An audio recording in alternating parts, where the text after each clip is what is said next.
Ассалаумағалейкум құрметті достар, бүгінгі видеоға қош келдіңдер. Достар, бүгінгі видеоның тақырыбынан көріп тұрғандарындай біз Black Rush'да қалай админ болу керектігін үйрететін боламыз. Дегенде туториал көрсетпеймін, бірақ сонда да өз ойымын дегенде осы Black Rush'дағы ең керемет тәсілдерді айтып, яғни өзімізде екі тәсіл бар. Сол екі тәсіл арқылы қалай біз админ бола аламыз деген, яғни абызбен өте аламыз деген сұрақтарға жауап беретін боламыз. Бүгінгі видео өте қызықты болды. Сондықтан лайк пен комментарияны сан аямай көбейтіп жіберіңдер. Ал ендеше біз көп созбай видеомызды бастаймыз, достар. Ал достар, келесі осы бірінші тәсілді айта кетейін. Бірінші тәсіл бұл бізде хелпер болып админ болу. Хелпер деген сұраққа жауап бере кетейін. Хелпер дегеніміз не деген сұраққа? Бұл бізде хелпер дегеніміз бізде ойыншыларға, жаңадан келіп жатқан ойыншыларға және де басқа да ойыншыларға көмек қолын созу, яғни көмектесу. Осы бізде реборд командасы арқылы бізде екінші тұрғанға біз сұрақтарымызды қоямыз. Сол сұрақтарға бізде хелперлер жауап береді. Хелпер деген атынан білініп тұр бізге. Хелпер деген бізде көмекшісі дегенді білдіреді, яғни Black Rush'ның көмекшісі. Ал бізде айта кетейін, ал қалай бізде хелпер болып админ бола аламыз? Бізде осы хелпер болғаннан кейін обзвон өтеміз. Ең бірінші обзвон өтеміз хелпер арқылы. Сол обзвонды өткеннен кейін бізде көп тұрамыз. Сол 100 сұраққа ма жауап береміз. 10 күн тұрамыз, яғни хелперда. 10-шы күнде бізге администрация, ең үлкен администраторлар бізге сол администратор беретін болады. Солай біз ақырындап уровенімізді көтерілеміз, яғни ранктарымызды көтереміз. Младший модератор деген сияқты заттарды көтереді. Содан кейін барып ақырындап администратор болып дамуға болады.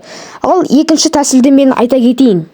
Ал екінші тәсіл бұл бізде осы лидер болу, яғни кез келген организацияда біз ең мүмкін, яғни лидер боламыз. Сол лидер болғаннан кейін бізде сол лидерлықта 30 күн, яғни бір айдай тұру керекпіз. Сол 30 күн тұрғаннан кейін бізге тоже администрация беру мүмкін, бірақ бізде қалай рангымызды көтереміз деген сұраққа жауап бере кетейін. Бұл рангты көтеру үшін бізге қиын. Оны бізде заданиялар жасап арқылы көп уақытымыз кетеді. Так что оны біз форуммен арқылы шеше аламыз.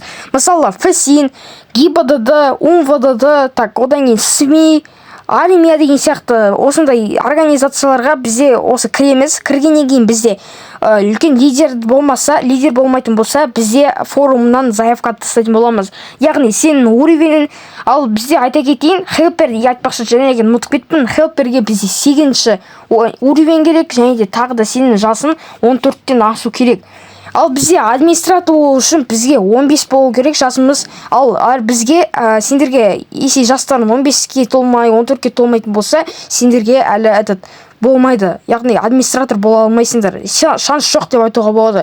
Бірақ сендер алдап кіріп кете аласыңдар, бірақ алдамау керек. Барынша алдамаулар тұрысу керек. Ертең алдан қалатындарын білетін болса, олар сендерді сразу снять етіп, вообще осы администрация болуға болмайды. Онда вообще администрация кіргізбеуі мүмкін.